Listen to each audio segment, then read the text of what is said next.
सन 1920 की एक खूबसूरत सुबह थी। मैं मामूल के मुताबिक बनारस की गलियों में अपने काम के सिलसिले में निकल पड़ा। सर पर ताबड़ा उठाए हर घर के सामने आवाज़ लगाता, हलाल होर आ गया है। फजर की अजानें ख़त्म हुई और एक दिलकश सुबह का आगाज़ होने लगा। मैं एक छोटे से पत्थर के ऊपर बैठ गया और इंतज़ार करने लगा। ये मेरा रोज़मर्रा का मामूल था। कब लोग घर से बाहर निकलेंगे और अपना कचरा मुझे देंगे। मैं इसी इंतज़ार में था कि मैंने कोने वाले घर की लाइट जलती देखी। कोने वाला घर मास्टर बिहारी का था, जो काफ़ी साल से खाली पड़ा था। मास्टर बिहारी वफ़ात पा चुके थे और घर अब अंग्रेज़ों की मलकियत था। तो आखिर इस घर में कौन रहने आया है? कि पीछे से एक निहायत सुरीली आवाज़ सुनाई दी, हलाल होर। मैं झट से वहाँ पहुँच गया और सारा गंद अपने थाबड़े में रख लिया। पर्दे के पीछे से हल्की चमेली के फूलों की खुशबू आ रही थी, जिसने मेरे नापाक और गंदे बदन को तरोताज़ा कर दिया। दरवाज़ा झट से बंद हुआ और चची साबरा की चीखों की आवाज़ बुलंद हुई, अरे ओ हराम होर, इधर मर और ये कचरा उठा। चची साबरा हर रोज़ मुझे ऐसे ही हकारत के नामों से पुकारती। मैं रोज़ाना की तरह उनका गंद भी उठाता और उनकी बातें भी सुनता। मैं एक फ़र्ज शनास हाकरोब था और कभी अपने काम में कोई कोताही और समझौता ना किया। मैं दिन भर मुख्तलिफ़ मोहल्लों से गंद जमा करता। अपनी मेहनत पर मुझे बहुत मान था। मुझे कुछ नहीं चाहिए था ज़िंदगी से। जब मैं मास्टर बिहारी के घर से गंद उठाता तो वो चमेली की खुशबू मुझे इस बात का एहसास दिलाती कि शायद इस हलाल होर की ज़िंदगी में भी किसी चीज़ की कमी है।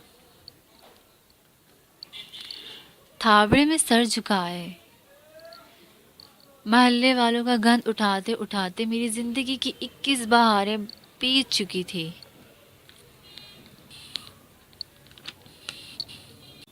अक्सर मैं मोहल्ले की औरतों को ये कहते सुनता कि हराम होर आ गया है, वही गंदा गंद उठाने वाला।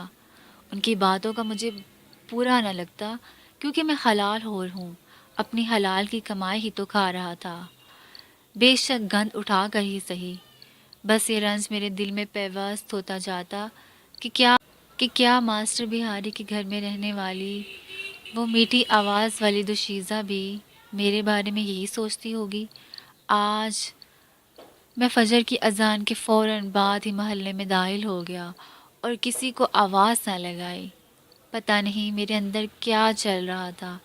मैं कुछ देर मास्टर बिहारी के घर के सामने बैठा रहा और सोचा, आज अपने दिल की बात इस दोशीज़ा से कह ही दूंगा। ये हसरत मेरे अंदर जैसे ही परवान चढ़ती, अगले ही लम्हे मद्धम पड़ जाती। रोशनदान से दिए की रोशनी मुझे जब दिखाई दी तो मैंने एक आवाज़ लगाई, हलाल होर आ गया है। दरवाज़ा उसी वक्त खुला जैसे कोई मेरे ही इंतज़ार में था। मैंने थाबड़ा वहीं छोड़ दिया और अपने आलूदा कदम आगे बढ़ाने लगा। फ़िज़ा चमेली के फूलों से मुअत्तर हो गई, क्योंकि मैं दाखिली दरवाज़े के अंदर मौजूद सफ़ेद रंग के पर्दे के बेहद करीब पहुंच चुका था। पर्दे के पीछे से आवाज़ आई, मुआज़रत चाहती हूँ, आज कोई कचरा नहीं है। उसकी मीठी आवाज़ मेरे कानों में रस खोल रही थी और फ़िज़ा में मौजूद खुशबू ने मुझे पाकीज़ा कर दिया था। ठंडी हवा के हल्के झोंके पर्दे को उड़ाने लगे। तभी मुझे लगा कि मुझे हिम्मत करके पर्दा पीछे करना चाहिए। मैं इस दोशीज़ा का दीदार कर सकूं। शायद अपनी पूरी हयात में ऐसी हराम खोरी मैंने कभी नहीं की हो।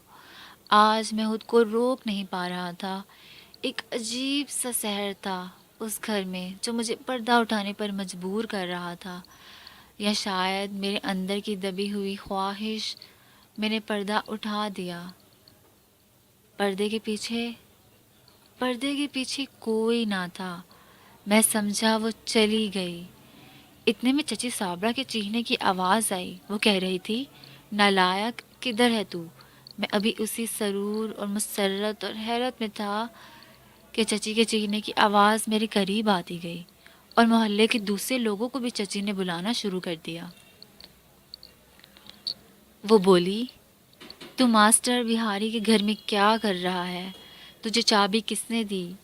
میں کچھ بولتا کہ مجھے محلے کے لوگ مارنے لگے۔